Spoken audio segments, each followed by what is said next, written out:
Once upon a time, in a vibrant village, nestled between rolling hills and lush green forests, lived a beautiful young lady named Ada. Her beauty was renowned throughout the land, but it was her kind heart and gentle spirit that truly captivated everyone around her. Ada was set to marry her beloved fiancé, Tunde, a handsome and hardworking young man who adored her. The entire village was buzzing with excitement as the wedding day approached, and the air was filled with joy and anticipation. However, just a day before the wedding, tragedy struck. Tunde was found dead under mysterious circumstances, and the village was thrown into chaos. Whispers spread like wildfire, and fingers pointed in Ada's direction. The accusations were led by her own cousin, Nneka, who had secretly been having an affair with Tunde. Consumed by jealousy and anger, Nneka twisted the truth, claiming that Ada had killed Tunde out of spite. Ada was arrested and taken away, her heart shattered as she was thrown into a dark, damp prison cell. The walls seemed to close in around her, and despair filled her soul. She had always been a beacon of light in her community, and now she was trapped in a nightmare, facing the scorn of her fellow villagers. In prison, Ada faced daily struggles. The other inmates, foiled by the rumors surrounding her case, treated her with hostility. They called her names and mocked her, accusing her of being a murderer. Ada felt the weight of their disdain, but she refused to let it break her spirit. Each day was a battle, not just for her freedom, but for her dignity and sense of self-worth. Despite the harsh conditions, Ada found solace in her dreams of freedom and justice. She would often close her eyes and envision her wedding day, the laughter of friends and family, and the love she shared with Tunde. These thoughts became her refuge, a reminder of the life that awaited her if she could prove her innocence. Ada's cellmate, Mama Efe, was a wise and weathered woman who had spent years behind bars. She took Ada under her wing, teaching her how to navigate the treacherous waters of prison life. Despite the harsh conditions, Ada clung to the hope that she would one day be vindicated and reunited with her family.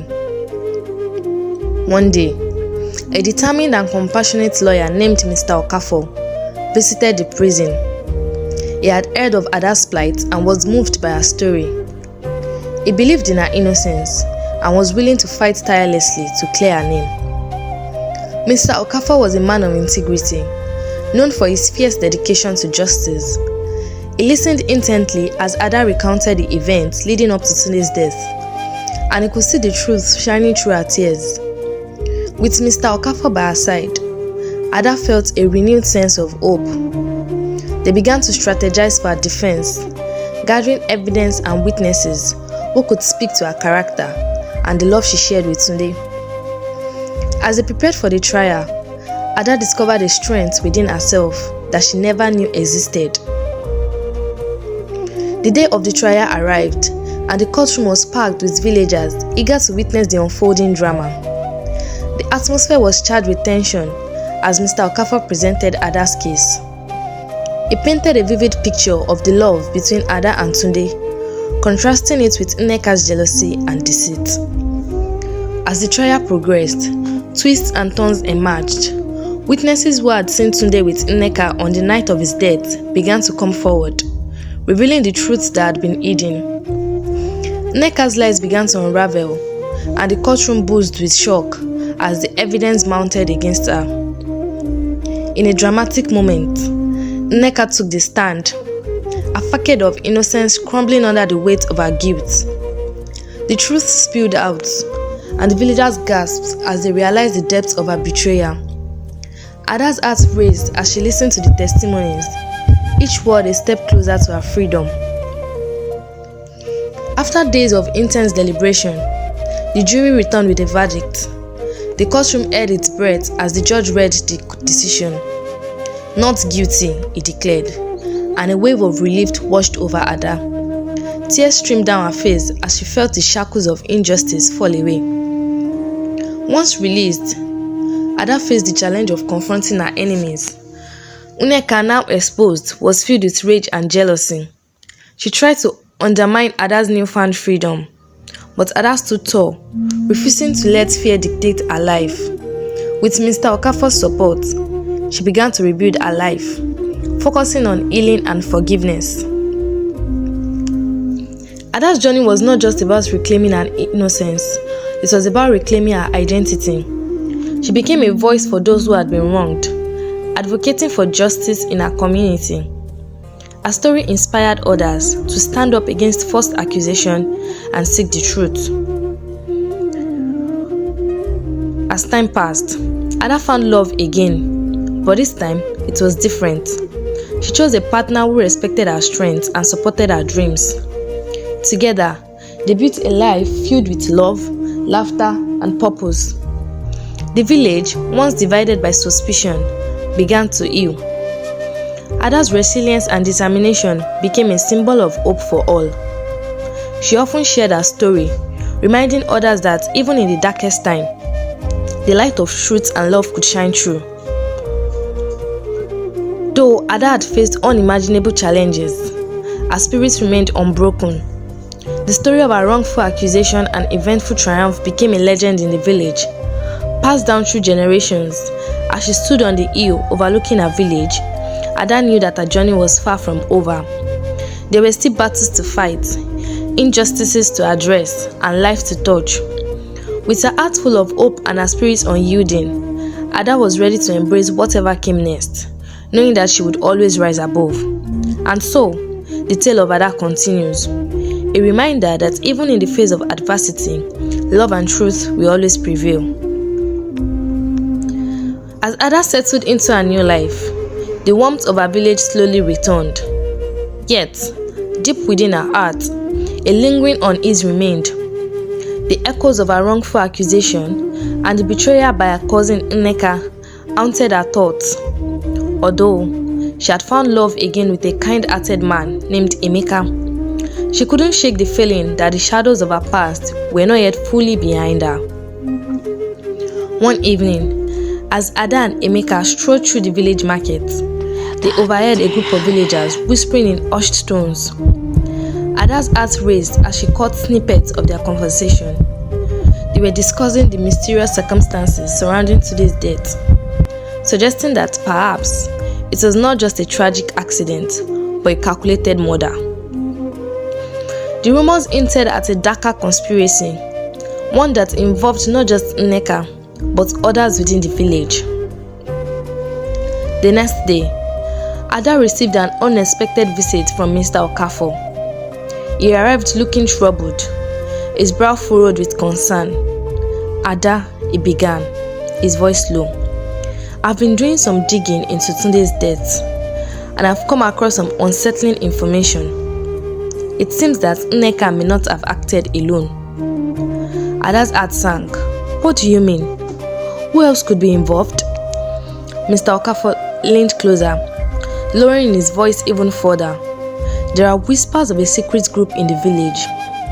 People who will do anything to maintain their power and control. Tunde may have stumbled upon something he shouldn't have, something that could expose them." The implications of Mr. Okafor's words sent shivers down Ada's spine. She had always believed that Nneka's jealousy was the sole motive for the tragedy. But now, it seemed there were deeper, more sinister forces at play. Determined to uncover the truth, Ada and Mr. Okafor began their own investigation. They spoke to villagers who had known Tunde well, piecing together his last days. Many mentioned that he had been acting strangely, often disappearing for hours and returning with a worried expression. One evening, while visiting the local tavern, Ada overheard a conversation between two men discussing a hidden treasure that had been searching for. "They say it's cursed," one man whispered. "Anyone who seeks it will meet a terrible fate." Ada's heart raced. Could Tunde's death be linked to this treasure? And if so, what did it mean for her? She needed to find out more. With newfound determination, Ada decided to confront Nneka. She found her at the edge of the village, where the shadows of the trees loomed large. Nneka was sitting on a log, her face twisted in a scowl, the remnants of her father beauty married by bitterness. "What do you want, Ada?"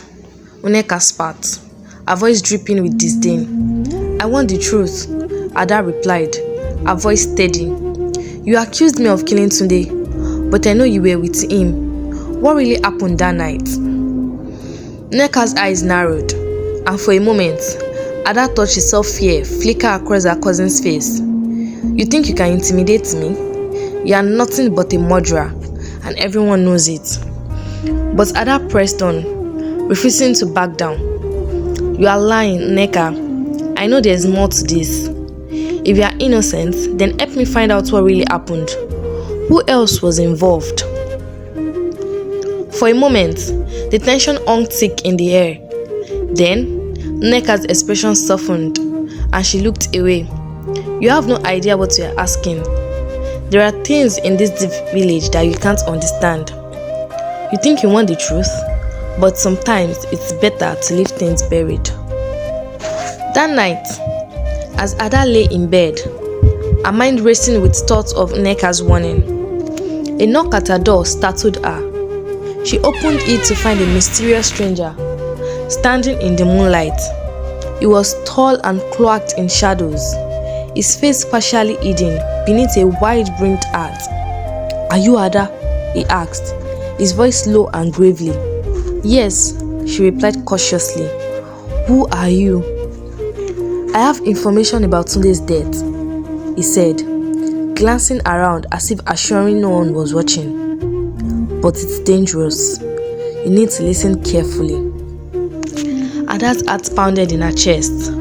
"What do you know?" The stranger stepped closer, lowering his voice. "Tunde was looking for something very valuable, something that could change everything in this village. He got too close to the truth, and those who wanted to keep it hidden took action." "Who are they?" Ada demanded, her mind racing with possibilities. "I can't say too much," he warned. "But if you want to find out more, meet me at the old oak tree at midnight. Bring no one, trust no one."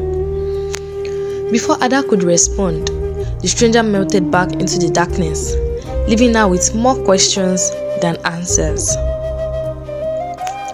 As the clock struck midnight, Ada slipped out of her house, her heart racing with a mix of fear and excitement. She made her way to the old oak tree, its gnarled branches reaching out like skeletal fingers against the starry sky. The air was thick with tension, and every rustle of leaves seemed amplified in the stillness of the night.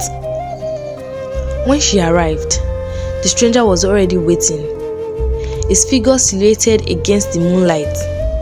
"You came," he said, a hint of approval in his voice. "I need to know what you know," Ada urged, her voice steady despite her nerves. The stranger stepped closer, revealing more of his face. "Tunde discovered a secret about a powerful family in this village. They've been controlling the trade routes and hoarding wealth for generations. He was going to expose them, and that's why they killed him." Ada's mind whirled. "But who are they? Who killed him?" "They are not just anyone," he replied, his voice dropping to a whisper. "They are the ones you least suspect. You need to tread carefully, Ada. They will come for you next if they think you are getting too close." The next day, Ada shared the stranger's revelations with Mr. Okafor. He listened intently, his expression grave. "This changes everything," he said. "If what you say is true, we need to gather evidence and find out who is behind this conspiracy." As they delved deeper into the investigation, Ada began to notice strange occurrences around her. She found her home ransacked one morning, her belongings tossed about as if someone had been searching for something. And then, there were whispers, people in the village casting suspicious glances her way, as if they knew something she didn't. One evening, As she and Emeka walked through the village, a group of men approached them, their faces hardened with anger. "You should leave this place, Ada," one of them warned. "You are stirring up trouble that doesn't concern you." Ada's heart raised. "I'm not afraid of the truth," she replied defiantly. "Truth?" Another man sneered. "You think you know the truth? You are playing a dangerous game, and it won't end well for you." As the tension in the village escalated, Ada and Mr. Okafor decided to confront Nneka once more. They believed that if they could get her to confess or at least reveal what she knew, they could unravel the conspiracy. When they found Nneka, she was surprisingly agitated. "You shouldn't be here," she hissed, glancing around nervously. "They are watching us." "Who is watching?" Ada pressed. "You need to tell me everything you know. This is about Tunde's death, and your life is at stake too." Nneka hesitated, her eyes darting back and forth. Finally, she relented, her voice trembling. "There are powerful people in this village who will do anything to protect their secrets. They have threatened me. Ada, if I say anything, they will kill me." "Then help us," Mr. Okafor urged. "We can protect you if you tell us the truth." But before Nneka could respond, a loud crash echoed through the village. The ground shook, and a plume of smoke rose in the distance. The villagers rushed out of their homes, panic spreading like wildfire. As Ada and Mr. Okafor raced toward the source of the commotion, they discovered that the village's main greenery had been set ablaze. Flames licked the sky, and the acrid smell of smoke filled the air. Villagers were scrambling to douse the fire, but it was spreading quickly. In the chaos, Ada spotted the mysterious stranger from the night before, lurking in the shadows. He seemed to be watching the scene unfold, a grim expression on his face. "What are you doing here?" Ada shouted, trying to reach him through the crowd. But before she could get closer, he vanished into the smoke, leaving her with more questions than answers. With the village in turmoil, Ada realized that time was running out. The conspiracy was deeper than she had imagined, and she was now a target. She needed to gather evidence quickly, but she also had to protect herself and those she loved. That night, as she lay in bed, she heard a soft knock at her door. It was Emeka, his face pale and worried. "Ada, we need to talk. I've been hearing things, dangerous things. People are saying you are involved in the fire, that you are trying to take down the powerful families in the village." "What? That's ridiculous," Ada exclaimed. "I'm trying to find out the truth about Tunde's death." Emeka took her hands in his eyes filled with concern. "I believe you, but we need to be careful. If they think you are a threat, they won't hesitate to silence you." With the stakes higher than ever, Ada, Mr. Okafor, and Emeka devised a plan to confront the powerful families behind the conspiracy. They would gather evidence and expose the truth during the village council meeting, where the elders would be present.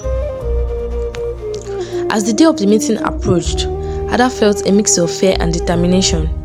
She knew that this was her chance to clear her name and bring justice for Tunde. But she also knew that the powerful families would not go down without a fight.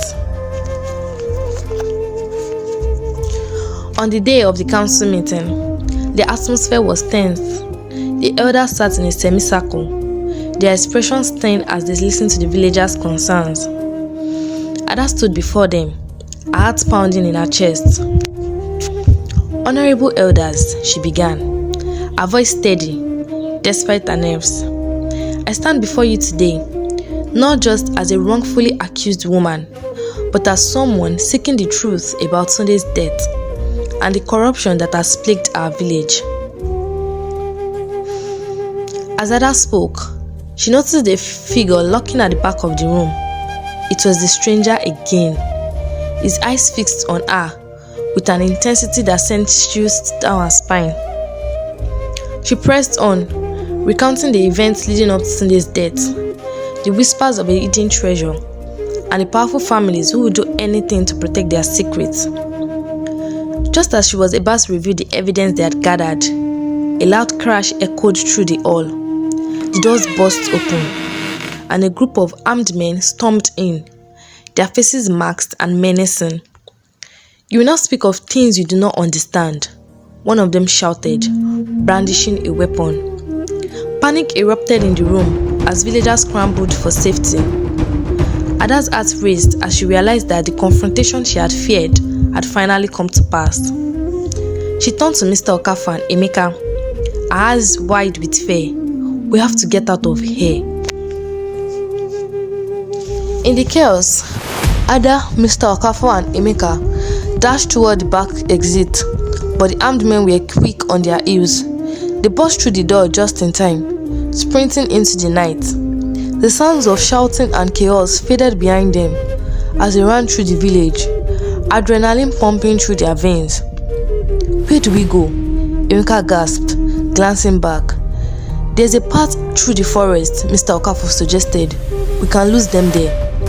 They veered up the main road, plunging into the dense trees. The moonlight filtered through the branches, casting eerie shadows on the ground as they navigated the twisting path.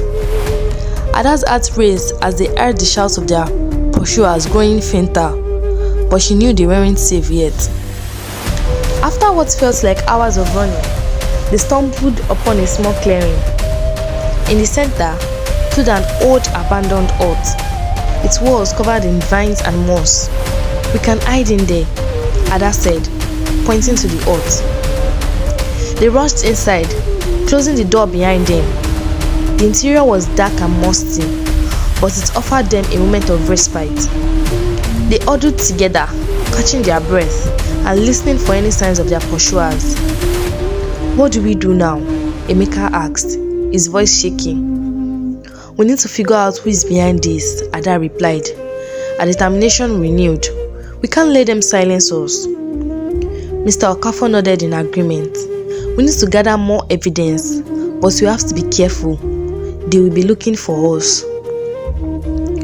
Just then, the door creaked open, and the mysterious stranger stepped inside. "I knew you would come here," he said, his voice low and urgent. "You are in grave danger. They are searching for you, and they won't stop until they find you." "Who are they?" Ada demanded, frustration bubbling inside her. "What do they want?" "They want to protect their secrets," he replied, glancing outside. Tunde was getting too close to the truth, and now they see you as a threat. "But I can help you." "Help us? How?" Mr. Okafor asked, skepticism in his tone. "I have connections," the stranger said. "People who can provide you with the information you need, but you have to trust me." Ada exchanged glances with Emeka and Mr. Okafor. Trusting a stranger was risky, but they had few options left. "What do we have to lose?" Ada said, her voice steady. "If we want to uncover the truth, we need all the help we can get." "Very well," Mr. Okafor agreed, reluctantly. "But we need to be cautious. We can't let our guard down." The stranger nodded, a glimmer of hope in his eyes. "Meet me at the old mill at dawn. I'll bring someone who can help you." As the stranger slipped back into the night, Ada felt a mix of fear and anticipation. The path ahead was fraught with danger, but she was determined to uncover the truth about Tunde's death and protect her village from the shadows lurking within. As dawn broke, Ada, Emeka, and Mr. Okafor made their way to the old mill, their hearts pounding with uncertainty. The air was crisp, and the sun peeked over the horizon, casting golden light on the world around them. They arrived at the mill, its weathered wooden walls standing strong against the test of time. The stranger was already there, accompanied by a woman with sharp eyes and an air of confidence. "This is Ifeoma," he introduced her. "She has connections in the city, and knows how to navigate the web of power in this village. Ifeoma stepped forward, her gaze piercing. I've heard about you, Ada. Your story has reached far beyond this village. If we want to expose the truth, we need to act quickly. What do you suggest? Ada asked, her resolve strengthening. We need to gather evidence and witnesses who can testify to the corruption in this village. Ifeoma replied, but we must be careful. The powerful families will stop at nothing to protect their interests. With Ifeoma's guidance, they began to devise a plan. They would reach out to villagers who had witnessed Tunde's last days, those who had seen him with Nneka, and others who might have information about the treasure he was searching for. As they worked together, Ada felt a sense of camaraderie with her new allies. They shared stories, laughter, and determination, each fueled by the desire to uncover the truth. However, the looming threat of the powerful families hung over them like a dark cloud. Days turned into weeks as they gathered evidence, but with each step forward, the danger increased. Ada received anonymous threats warning her to stop her investigation, and she could feel the eyes of the powerful families watching her every move. As the village prepared for the annual harvest festival, Ada knew it was now or never. The festival would bring everyone together, and it would be the perfect opportunity to reveal the truth. She and Alice planned to present their findings to the villagers, exposing the corruption that had plagued their home for too long. On the day of the festival, the village was alive with music, laughter, and vibrant colors. But beneath the surface, tension simmered as Ada prepared for the confrontation that lay ahead. The elders had gathered, and the powerful families were present, their expressions unreadable. As the sun began to set, casting a warm glow over the village, Ada stepped forward, her heart racing. Villagers of our beloved home, she began, her voice steady, despite the weight of the moment. Today, we celebrate our harvest, but we must also confront the darkness that has taken root in our midst.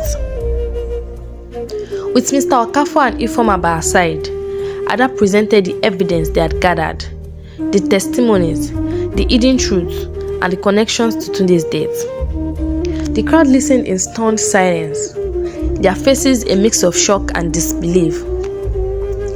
As she spoke, Ada noticed the powerful families shifting uncomfortably, their expressions darkening. She pressed on, determined to expose the truth.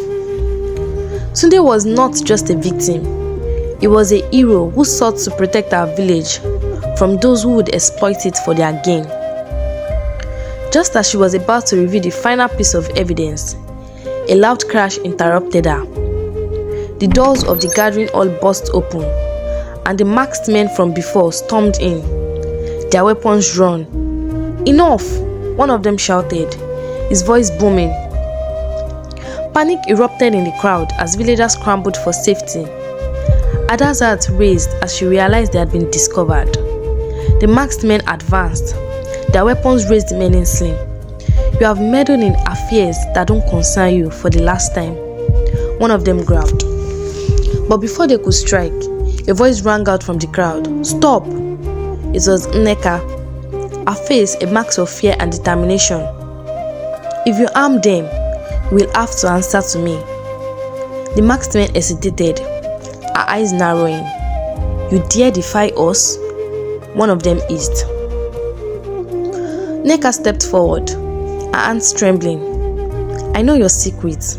I know what you have done. If anything happens to Ada or the others, I will expose you all." For a moment, the tension hung thick in the air. Then, the masked men lowered their weapons, their expressions twisted with rage. "This isn't over."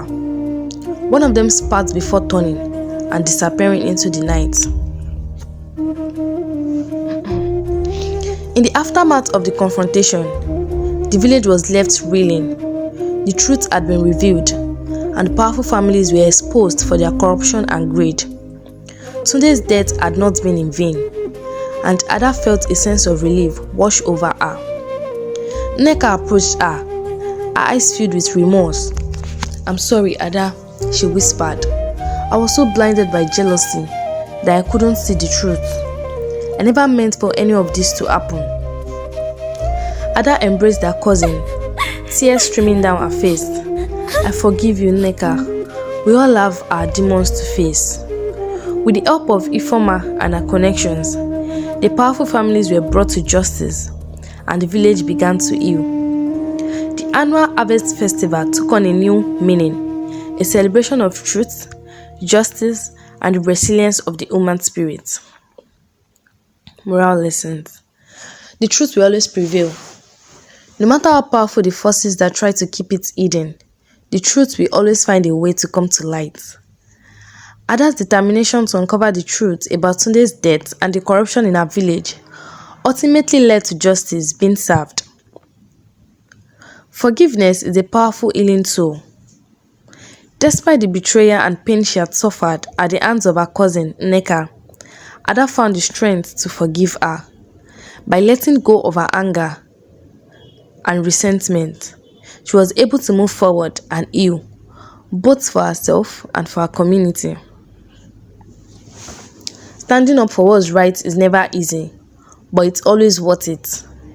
Ada faced immense danger and opposition as she pursued the truth, but she never wavered in her commitment to justice. Her courage and determination inspired others to stand up against corruption and injustice, ultimately leading to a better future for her village. As the sun set on the village, Ada stood with her allies, looking out over the land she loved. The road ahead would not be easy, but she knew that with the truth on her side and the support of her community, they would overcome any obstacle that came their way. And so, the story of Ada continues, a testament to the power of truth, forgiveness, and the unwavering spirit of those who fight for what's right.